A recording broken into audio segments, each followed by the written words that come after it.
But yeah, I think the lack of rituals and routines that get people to go through something, a rite of passage. Think about what it is when people go into the army, you know? You're bonding together over brotherhood. I learned this the other day on the show about how men bond by doing things, and it makes sense that men would bond by doing things because that's what they would have gone out ancestrally. We're going to take down that mammoth. Me, you, Jamie, grab spear, go get my mammoth. Right? That would be what we would do.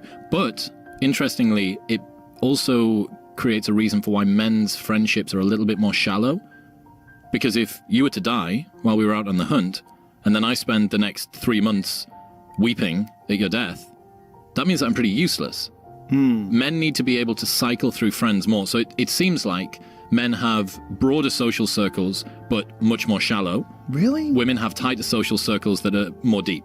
I don't think that's true, because the brotherhood that men have, that they form in combat, and the brotherhood that men have when they're a part of combat sports teams and like people that do very, very difficult things together, that's an intense bond. That's a brothership. That's a family thing. That's a love bond. That's it's very deep, and some would say deeper than most female relationships that most females have with each other. Yeah, perhaps, but they're bonding over doing a thing there, which is, I think, the important element that they've got going on. They're doing something. It's almost a simulacrum of war, right? When you're being a fighter.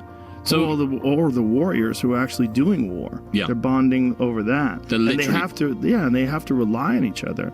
When you're talking about people in like elite combat sports teams, like the SEAL teams and things along those lines, not combat sports, I mean, combat teams, like those guys are fucking tight with each other. Like in a way that is, you don't see that much in female relationships, because they have to rely on each other. They have to have their backs.